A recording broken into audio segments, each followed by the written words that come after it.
ಎಲ್ಲರಿಗೂ ನಮಸ್ಕಾರ. ನಾನು ನಿಮ್ಮ Prajwal. Welcome back to my channel. Siraj ಅಣ್ಣನ ಬೆಂಕಿ ಬೌಲಿಂಗ್ಗೆ ಇಂಗ್ಲೆಂಡ್ ಬ್ಯಾಟರ್ಸ್ ತತ್ತರ ಅಂತ ಹೇಳ್ಬೋದು.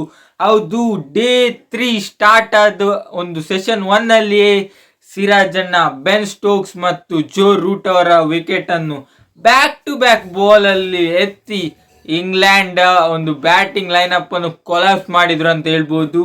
ಹೌದು, ಡೇ 3 ಸ್ಟಾರ್ಟ್ ಆದದ್ದೇ ಜೋ ರೂಟ್ ಅವರು ಒಂದು ಒಳ್ಳೆಯ 4 ಒಟ್ಟಿಗೆ ಸ್ಟಾರ್ಟ್ ಮಾಡಿದ್ರು.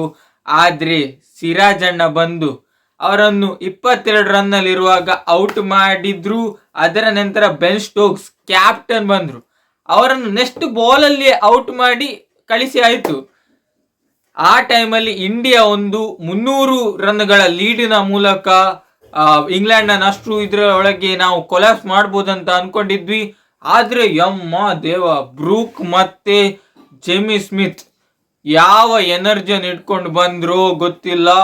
ಎರಡೂ ಜನ ಹೊಡೆದ್ರು 150, 184 ಯಾವ ರೀತಿಯ ಬ್ಯಾಟಿಂಗ್ ನ ಮೂಲಕ ಡಾಮಿನೇಟ್ ಮಾಡಿದ್ರು. ಇಂಗ್ಲೆಂಡ್ ತಂಡದಲ್ಲಿ 407 ರನ್ ಬರ್ಲಿಕ್ಕೆ ಕಾರಣ ಇವರಿಬ್ರೇ ಅಂತ ಹೇಳ್ಬೋದು, ಹ್ಯಾರಿ ಬ್ರೂಕ್ ಮತ್ತೆ ಜೆಮಿ ಸ್ಮಿತ್ ಅಂತೂ ಇದು ಟೆಸ್ಟ್ ಅಲ್ಲ, ODI ಮ್ಯಾಚ್ ತರ ಬಾಲ್ ಟು ಬಾಲ್ ಎಲ್ಲ ಬಾಲಿಗೆ ಚಚ್ಚಿದ್ರು ಅಂತ ಹೇಳ್ಬೋದು. 43 ಬಾಲ್ ಅಲ್ಲಿ 50 ಫಿನಿಶ್ ಮಾಡಿದ್ರು. 80 ಬಾಲ್ ಆಗುವಾಗ 100 ಹೊಡೆದಾಗಿದೆ. ಒಂದೇ ಸೆಷನ್ ಅಲ್ಲಿ 100 ಅನ್ನು ಹೊಡೆದು ಚಚ್ಚಿ ಬಿಸಾಕಿದ್ರು. ಇನ್ನು ಜೆಮಿ ಸ್ಮಿತ್ ಅವರು ಯಾವುದೇ ಒಂದು ಬೌಲರ್ ಅನ್ನೆಲ್ಲ ನೋಡ್ಲಿಲ್ಲ, ಎಲ್ಲಾ ಬಾಲಿಗೆ ಚಚ್ಚಲಿಕ್ಕೆ ಹೋದದ್ದು. ಅದರಲ್ಲೂ ಕೂಡ ಪ್ರಸಿದ್ಧ ಕೃಷ್ಣ ಅವರಿಗೆ ಒಂದು ಎಕ್ಸ್ಟ್ರಾರ್ಡಿನರಿ ಅಂತ ಹೇಳ್ಬೋದು. ಒಂದೇ ಓವರಲ್ಲಿ 23 ರನ್ಗಳನ್ನು ಹೊಡೆಯುವ ಮೂಲಕ ಅವರ ಒಂದು 50 ಅನ್ನು ಕಂಪ್ಲೀಟ್ ಮಾಡಿದ್ರು. ಹೌದು, ಪ್ರಸಿದ್ಧ ಕೃಷ್ಣ ಅವರು ಟೆಸ್ಟ್ ಫಾರ್ಮೆಟ್ ಅಲ್ಲಿ ಅವರ ಬೌಲಿಂಗ್ ವರ್ಕ್ ಆಗ್ತಾ ಇಲ್ವಾ ಗೊತ್ತಾಗ್ತಿಲ್ಲ, ಇಲ್ಲ ಅವರ ಲೈನ್ ಲೆಂತ್ ಸರಿಯಾಗಿ ಬೀಳ್ತಾ ಇಲ್ವಾ ಗೊತ್ತಿಲ್ಲ. ಅವರನ್ನು ಮೋಸ್ಟ್ ಎಕ್ಸ್ಪೆನ್ಸಿವ್ ಅಂತ ಹೇಳ್ಬೋದು. ಅವರು ಒಂದೇ ಓವರಲ್ಲಿ 23 ರನ್. ಹೌದು, ಮೊದಲ ಬಾಲ್ ಡಾಟ್ ಆಯ್ತು, 4, 6, 4 ಒಂದು ವೈಡ್ ಮತ್ತೆ ವಾಪಸ್ 4, ಟೋಟಲ್ 23 ರನ್ ಒಂದೇ ಓವರ್ ಅಲ್ಲಿ ಬಿಟ್ಟು ಕೊಟ್ಟಿದ್ದಾರೆ. ಪ್ರಸಿದ್ಧ ಕೃಷ್ಣ ಅವರು ಟೆಸ್ಟ್ ಫಾರ್ಮೆಟ್ ಅಲ್ಲಿ ಅಷ್ಟು ಒಳ್ಳೆಯ ಬೌಲಿಂಗ್ ಆಗ್ತಾ ಇಲ್ಲ ಅಂತ ಹೇಳ್ಬೋದು. ಇನ್ನು ಇಂಡಿಯಾ ಪರ ಎರಡೇ ಬೌಲರ್ಸ್, ಆಕಾಶ್ದೀಪ್ ಮತ್ತು ಮೊಹಮ್ಮದ್ ಸಿರಾಜ್, ಇಬ್ಬರೇ ಬೌಲರ್ಸ್ 10 ವಿಕೆಟ್ ಅನ್ನು ಪಡೆದುಕೊಂಡು ಬೇರೆ ಯಾವ ಬೌಲರ್ಗೆ 1 ವಿಕೆಟ್ ಕೂಡ ಸಿಗ್ಲಿಲ್ಲ. ಆದ್ರಿಂದ ಹ್ಯಾರಿ ಬ್ರೂಕ್ ಮತ್ತು ಜೆಮಿ ಸ್ಮಿತ್ ಅವರ ಒಂದು ಪಾರ್ಟ್ನರ್ಶಿಪ್, 303 ರನ್ಗಳ ಪಾರ್ಟ್ನರ್ಶಿಪ್, ಒಂದು ದೊಡ್ಡ ಪಾರ್ಟ್ನರ್ಶಿಪ್ ಬಂದದ್ದು ಇವರಿಬ್ಬರ ಬ್ಯಾಟ್ ಇಂದ. ಇಬ್ಬರಲ್ಲಿ ಒಬ್ಬರನ್ನ ಔಟ್ ಮಾಡದಿದ್ರೆ ಇನ್ನೂ ಕೂಡ ಬ್ಯಾಟಿಂಗ್ ಮಾಡ್ತಾ ಇದ್ರ ಅಂತ. ಆ ಮೂಮೆಂಟ್ ಅಲ್ಲಿ ಆಕಾಶ್ದೀಪ್ ಬಂದು ಕರೆಕ್ಟ್ ಆಗಿ ಬ್ರೇಕ್ ಥ್ರೂ ಕೊಟ್ರು. ಹ್ಯಾರಿ ಬ್ರೂಕ್ ಅವರನ್ನು 158ರಲ್ಲಿರುವಾಗ ಔಟ್ ಮಾಡಿದ್ರು, ಅದು ಕೂಡ ಬೋಲ್ಡ್. ಅಲ್ಲಿಂದ ಮ್ಯಾಚ್ ಟರ್ನ್ ಆಯ್ತು ಅಂತ ಹೇಳ್ಬೋದು. ಅಲ್ಲಿಂದ ಇಂಡಿಯಾ ಒಂದು ಫೈಟ್ ಬ್ಯಾಕ್ ಮಾಡಿತ್ತು ಅಂತ ಹೇಳ್ಬೋದು, ಬೌನ್ಸ್ ಬ್ಯಾಕ್ ಮ್ಯಾಚ್ ಅಲ್ಲಿ ಬಂತು ಅಂತ ಹೇಳ್ಬೋದು. ಇಲ್ಲಾದ್ರೆ ಅವರಿಬ್ಬರ ಜೋಡಿ ಇಂಡಿಯಾ ಬೌಲರ್ಸ್ ಅನ್ನು ಕೊಲಾಪ್ಸ್ ಮಾಡಿತ್ತು ಅಂತ ಹೇಳ್ಬೋದು.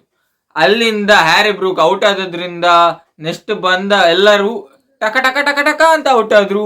20 ರನ್ನಿಗೆ ಉಳಿದ ಒಂದು 4 ವಿಕೆಟ್ ಬೇಗ ಹೋಯ್ತು ಅಂತ ಹೇಳ್ಬೋದು. 5 ವಿಕೆಟ್ ಅನ್ನು ಬೇಗ ತೆಗೆದಾಗಿದೆ. 6ನೇ ವಿಕೆಟ್ ಅಲ್ಲಿ ಬಂದ ಪಾರ್ಟ್ನರ್ಶಿಪ್, 303 ರನ್ಗಳ ಪಾರ್ಟ್ನರ್ಶಿಪ್ ಇಂದ ಇಂಡಿಯಾ 180 ರನ್ಗಳ ಲೀಡ್ ಅನ್ನು ಪಡೆದುಕೊಂಡಿತ್ತು. ಇಂಗ್ಲೆಂಡ್ ಒಂದು 407ಕ್ಕೆ 10 ವಿಕೆಟ್ ಅನ್ನು ಕಳೆದುಕೊಂಡಿತ್ತು. ನಂತರ ಸಿರಾಜ್ ಅಣ್ಣನ ಬಗ್ಗೆ ಮಾತಾಡಲೇಬೇಕು. ಯಾವ ರೀತಿ ಟಾಪ್ ಕ್ಲಾಸಿಕ್ ಬೌಲಿಂಗ್ ಅಂತ ಹೇಳ್ಬೋದು. ಡೇ 3 ಅಲ್ಲಿ ಫಸ್ಟ್ ಅಲ್ಲಿ 2 ವಿಕೆಟ್ ಬ್ಯಾಕ್ ಟು ಬ್ಯಾಕ್ ತೆಗೆದ್ರು. ಆದ್ಮೇಲೆ ಇವರ ಪಾರ್ಟ್ನರ್ಶಿಪ್ ಆಯ್ತು. ಇವರ ಪಾರ್ಟ್ನರ್ಶಿಪ್ ಅನ್ನು ಬ್ರೇಕ್ ಮಾಡ್ಲಿಕ್ಕೆ ಆಗ್ಲಿಲ್ಲ. ಆಕಾಶ್ದೀಪ್ ಅವರ ವಿಕೆಟ್ ತೆಗೆದ ಕೂಡಲೇ ಉಳಿದವರ ವಿಕೆಟ್ ಅನ್ನು ಟಕ ಟಕ ಟಕ ಟಕ ಅಂತ ಸಿರಾಜ್ ಅಣ್ಣ ತೆಗೆದು 6 ವಿಕೆಟ್ ಗಳನ್ನು ಫಸ್ಟ್ ಇನ್ನಿಂಗ್ಸ್ ಅಲ್ಲಿ ಅವರು ತೆಗೆದುಕೊಂಡಿದ್ದಾರೆ. ಇನ್ನು ಇಂಗ್ಲೆಂಡ್ ಬ್ಯಾಟಿಂಗ್ ನೋಡೋದಾದ್ರೆ 6 ಜನ ಮೊಟ್ಟೆ ಡಕ್ಕಿಗೆ ಔಟ್ ಆಗಿದ್ದಾರೆ. ಆದ್ರೆ ಇಂಗ್ಲೆಂಡ್ ಪರ ಬ್ಯಾಟಿಂಗ್ ಆಡಿದವರು ಇವರಿಬ್ಬರೇ ಕ್ಲಾಸಿ ಇನ್ನಿಂಗ್ ಅಂತ ಹೇಳ್ಬೋದು. ಜೆಮಿ ಸ್ಮಿತ್ ಮತ್ತು ಹ್ಯಾರಿ ಬ್ರೂಕ್ ಒಂದು ODI ಮ್ಯಾಚ್ ಎಲ್ಲಾ ಬಾಲಿಗೆ ಹಿಟ್ಟಿಂಗಿಗೆ ಹೋಗ್ತಿದ್ರು. ಮತ್ತೆ ಅವರಿಗೆ ಅಲ್ಲಿ ಪ್ರಾಕ್ಟೀಸ್ ಆಗಿರ್ತದೆ, ಅವರದೇ ಹೋಮ್ ಗ್ರೌಂಡ್. ಆದ್ರಿಂದ ಒಂದು ಒಳ್ಳೆಯ ಟಾಪ್ ಕ್ಲಾಸಿಕ್ ಇನ್ನಿಂಗ್ಸ್ ಅವರು ಇಂಗ್ಲೆಂಡ್ ಪರ ಅಂತ ಹೇಳ್ಬೋದು. ಇನ್ನು ಈಗ ಇಂಡಿಯಾ ಸೆಕೆಂಡ್ ಇನ್ನಿಂಗ್ಸ್ಗೆ ಬಂದಿದೆ. ಈಗಾಗಲೇ 180 ರನ್ಗಳ ಲೀಡ್ಸ್ ಇತ್ತು, ಅದನ್ನೊಂದು 500 ರನ್ಗಳಾಗಿ ಕನ್ವರ್ಟ್ ಮಾಡಿ ಮತ್ತೆ ಸೆಕೆಂಡ್ ಇನ್ನಿಂಗ್ಸ್ ಇಂಗ್ಲೆಂಡಿಗೆ ಬ್ಯಾಟಿಂಗ್ ಕೊಟ್ಟು 10 ವಿಕೆಟ್ ಅನ್ನು ಟಕಟಕ ಅಂತ ತೆಗೆದ್ರೆ ಇಂಡಿಯಾ ಈ ಮ್ಯಾಚ್ ಅನ್ನು ವಿನ್ ಆಗಬಹುದು. ಇನ್ನು ಬೌಲಿಂಗ್ ಅಲ್ಲಿ ಬುಮ್ರಾ ಅವರು ಇಲ್ಲದೆ ಸಿರಾಜಣ್ಣ ಫುಲ್ ಮಿಂಚುತ್ತಿದ್ದಾರೆ ಅಂತ ಹೇಳ್ಬೋದು. 6 ವಿಕೆಟ್ ಅನ್ನು ಪಡೆದುಕೊಂಡು ಒಂದು ಫೈಟ್ ಬ್ಯಾಕ್ ಇಂಡಿಯಾಗೆ ಕೊಡುವುದರಲ್ಲಿ ಸಿರಾಜಣ್ಣವೇ ಒಂದು ಪ್ರಮುಖ ಪಾತ್ರ ವಹಿಸಿದ್ದು. ಬೌಲಿಂಗ್ ಅಲ್ಲಿ ಜವಾಬ್ದಾರಿಯುತ ಆಟ ಸಿರಾಜಣ್ಣನಿಂದ. ಇನ್ನು ಸೆಕೆಂಡ್ ಇನ್ನಿಂಗ್ಸ್ ಬ್ಯಾಟಿಂಗ್ ಅಲ್ಲಿ ಯಶಸ್ವಿ ಜೈಸ್ವಾಲ್ ಮತ್ತು ಕೆಎಲ್ ರಾಹುಲ್ ಅವರು ಅಂಕಣಕ್ಕೆ ಇಳಿದ್ರೆ ಯಶಸ್ವಿ ಜೈಸ್ವಾಲ್ ಅಂತೂ ಒಳ್ಳೆಯ ಕ್ಲಾಸ್ ಇನ್ನಿಂಗ್ ಅನ್ನು ಕೊಡ್ಲಿಕ್ಕೆ ಹೋದ್ರು. ಆದ್ರೆ 22 ಬಾಲಿಗೆ 28 ರನ್ LBW ಮೂಲಕ ಅವರ ವಿಕೆಟ್ ಅನ್ನು ಒಪ್ಪಿಸಿ ಅವರು ಹೋಗಿ ಆಯ್ತು. ಈಗ ಕರುಣ್ ನಾಯರ್ ಮತ್ತು ಕೆಎಲ್ ರಾಹುಲ್ ಕುಚಿಕೋಗಳ ಒಂದು ಪಾರ್ಟ್ನರ್ಶಿಪ್ ಯಾವ ರೀತಿ ಇಂಡಿಯಾಗೆ ಬಿಲ್ಟ್ ಆಗ್ತದೆ, ಆ ಮೂಲಕ ಇಂಡಿಯಾ ಒಂದು 300 ರನ್ 350 ರನ್ ಹೊಡೆದು ಟೋಟಲ್ ಆಗಿ 500 ರನ್ಗಳ ಒಂದು ಬೃಹತ್ ಮೊತ್ತವನ್ನು ಇಂಗ್ಲೆಂಡ್ಗೆ ಚೇಸ್ ಮಾಡಲಿಕ್ಕೆ ಕೊಟ್ರೆ ಇಂಡಿಯಾ ಅವರನ್ನು ಬೇಗ ಔಟ್ ಮಾಡಿ ಈ ಮ್ಯಾಚ್ ಅನ್ನು ಪಡೆದುಕೊಳ್ಬಹುದು. ಒಂದು ಹೈ ಚಾನ್ಸಸ್ ಇದೆ ಅಂತ ಹೇಳ್ಬೋದು ಇಂಡಿಯಾ ಗೆಲ್ಲಿಕ್ಕೆ.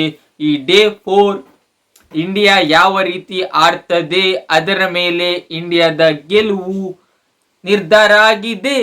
ಡೇ 3 ಡಾಮಿನೇಷನ್ ಫುಲ್ ಆಗಿ ಇಂಡಿಯಾ ಆ ಒಂದು ಸೆಷನ್ ಅಲ್ಲಿ ಒಂದು ದಡಬಡ ಅಂತ ಹೊಡೆದ್ರು ಆ ಇಬ್ಬರು ಬ್ಯಾಟ್ಸ್ಮನ್ ಬ್ರೂಕ್ ಮತ್ತು ಸ್ಮಿತ್.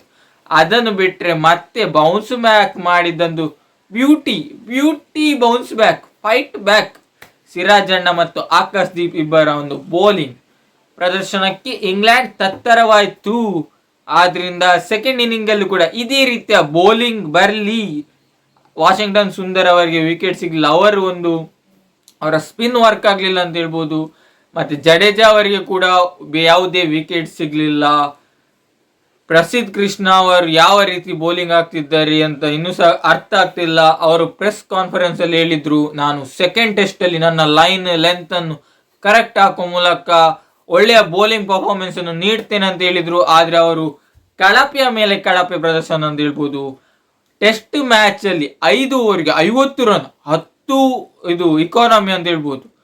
ಆ ಒಂದು ಇಕಾನಮಿ ಟೆಸ್ಟಿಗೆ ಹೇಳಿದ್ದೇ ಅಲ್ಲ. ಅವರು T20 ಅಲ್ಲಿ ಒಳ್ಳೆಯ ಬೌಲಿಂಗ್ ಹಾಕಿದ್ರು, IPL ಅಲ್ಲಿ ಪರ್ಪಲ್ ಕ್ಯಾಪ್ ಹೋಲ್ಡರ್ ಆಗಿದ್ರು. ಆದ್ರೆ ಟೆಸ್ಟ್ ಅಲ್ಲಿ ಬರುವಾಗ ಈ ರೀತಿಯ ಬೌಲಿಂಗ್ ಟೆಸ್ಟ್ಗೆ ಸೂಕ್ತವೇ ಅಲ್ಲ.